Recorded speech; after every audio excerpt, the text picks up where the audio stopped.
네, 성도 여러분 하루 동안 평안하셨습니까? 2023년 11월 1일이네요. 11월 1일 수요일 새벽 기도회를 시작하겠습니다. 함께 기도하시겠습니다.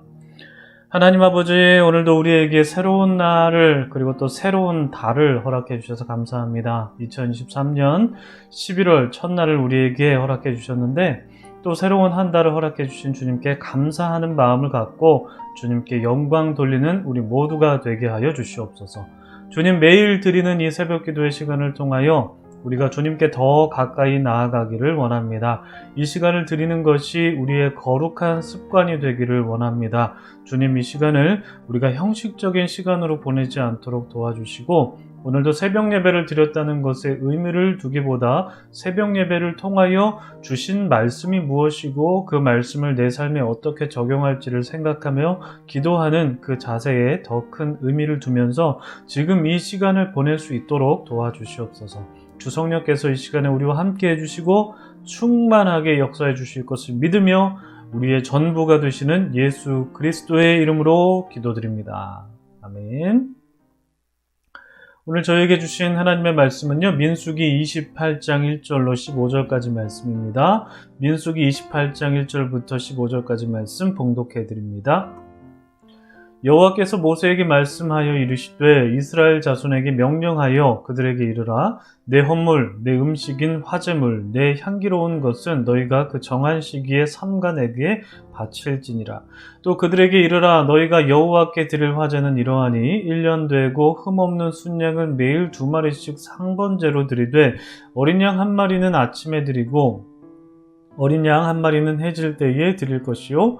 또 고운 가루 10분의 1 에바에 빻아낸 기름 4분의 1, 2를 섞어서 소제로 드릴 것이니 이는 시내산에서 정한 상번제로서 여호와께 드리는 향기로운 화제며 또 그 전제는 어린 양 1마리에 4분의 1 흰을 드리되 거룩한 곳에서 여호와께 독주의 전제를 부어 드릴 것이며 해질 때에는 두 번째 어린 양을 드리되 아침에 드린 소제와 전제와 같이 여호와께 향기로운 화제로 드릴 것이니라. 안식일에는 1년 되고 흠없는 순양 2마리와 고운 가루 10분의 2에 기름 섞은 소제와 그 전제를 드릴 것이니 이는 상번제와 그 전제 외에 매 안식일에 번제니라. 초하루에는 수송아지 2마리와 순양 1마리와 1년 되고 흠없는 순양 7마리로 여호와께 번제를 드리되 매 수송아지에는 고운 가루 10분의 3 기름 섞은 소제 와 순양 1마리에는 고운 가루 10분의 2의 기름 섞은 소제와 매 어린 양에는 고운 가루 10분의 1의 기름 섞은 소제를 향기로운 번제로 여호와께 화제를 드릴 것이며 그 전제는 수송아지 1마리에 포도주 반 흰이요 순양 1마리에 3분의 1 흰이요 어린 양 1마리에 4분의 1 흰이니 이는 1년 중 매월 초하루의 번제며 또 상번제와 그 전제 외에 순염소 1마리를 속죄제로 여호와께 드릴 것이니라. 아멘. 참 좋으신 우리 주님의 크신 은총이 우리 토론토 한의장로교회 모든 분들 가운데 오늘도 함께 하시기를 주님의 이름으로 축복합니다.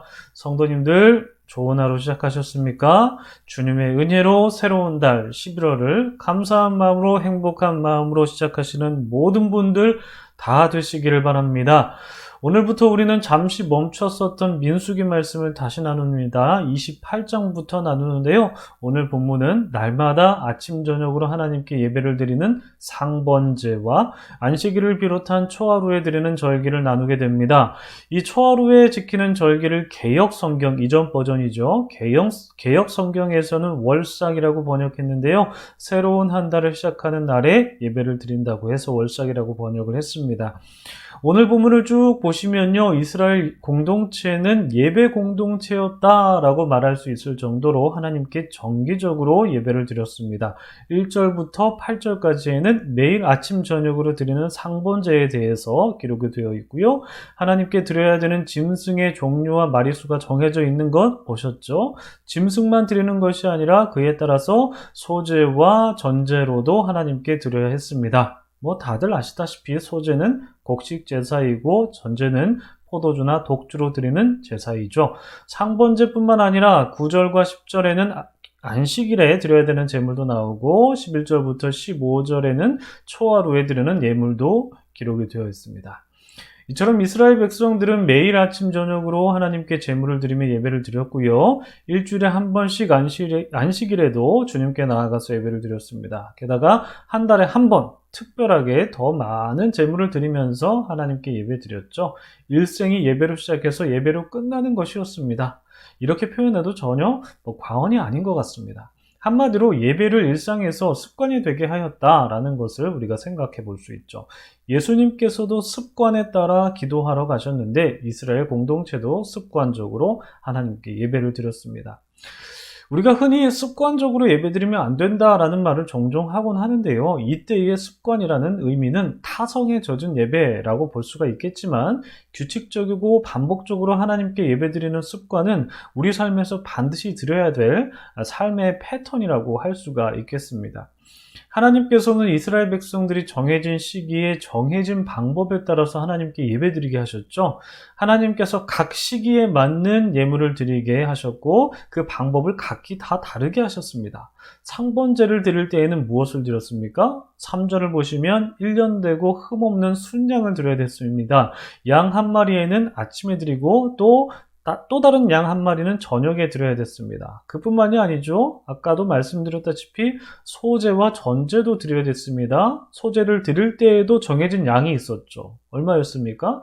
5절을 보시면 고운 가루 10분의 1 에바에 기름 4분의 1 흰을 섞어야 됩니다. 에바 그리고 흰, 이것은 부피 단위인데요.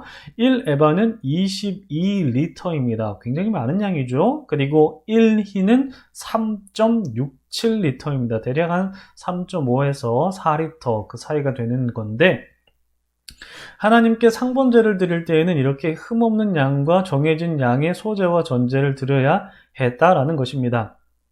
상번제뿐만 아니라 안식일에도 정해진 제물과 정해진 양의 소제와 전제를 드려야 됐고 초하루에는 조금 더 많은 제물을 드려야 됐는데 수송아지 2마리와 순양 1마리 그리고 1년 되고 흠없는 순양 7마리를 드려야 됐죠.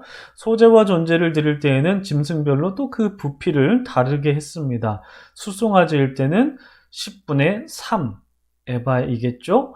그리고 순양에는 10분의 1을 드렸고 그리고 어린 양일 때는 10분의 1을 그 소제로 드려야 됐습니다. 그리고 전제로 드릴 때에는 포도주도 제물별로 달랐습니다. 송아지를 드릴 때에는 반흰, 순양에는 3분의 1흰, 어린 양에는 4분의 1흰 드려야 했습니다.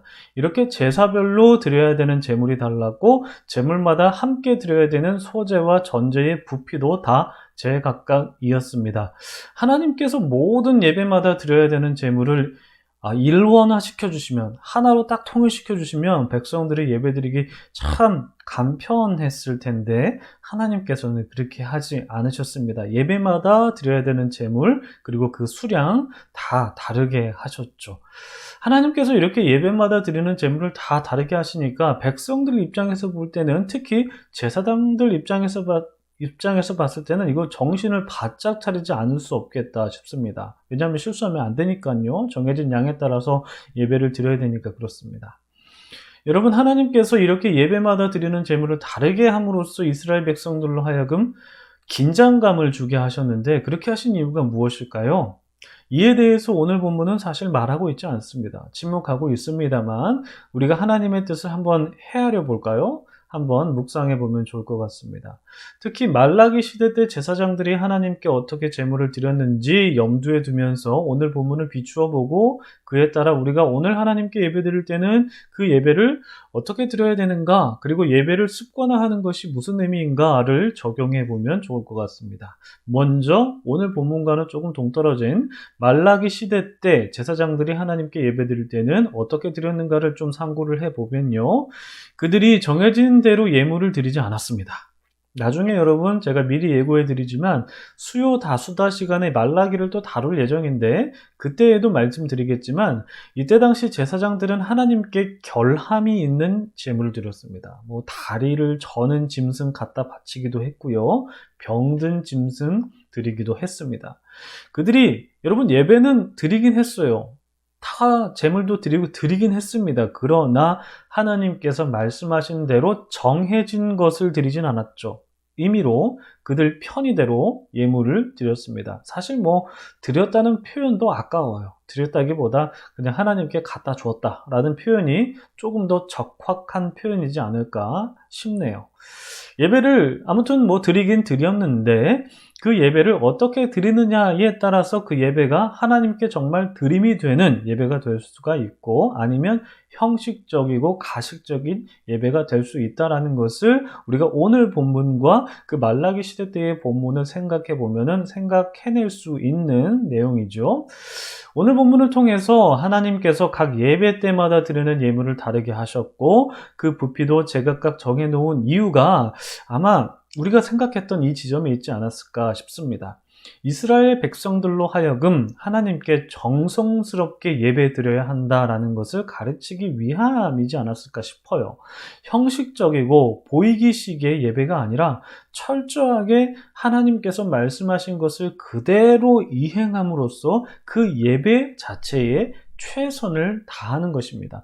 매번 예배 때마다 그렇게 마음을 다하고 정성을 다하는 예배가 습관이 되어서 여러분 습관적으로 예배드리는 정말 타성에 젖어서 그런 예배드리는 게 아니라 정말 거룩한 루틴, 정말 마음을 다해서 정성을 다하는 그런 예배, 그것이 거룩한 루틴이 되어서 그들의 삶이 거룩해지는 것을 바라셨던 하나님의 의도와 하나님의 뜻이 바로 이 복잡하고 까다로운 예배 방식에 담겨 있는 하나님의 뜻이 아닐까 싶습니다.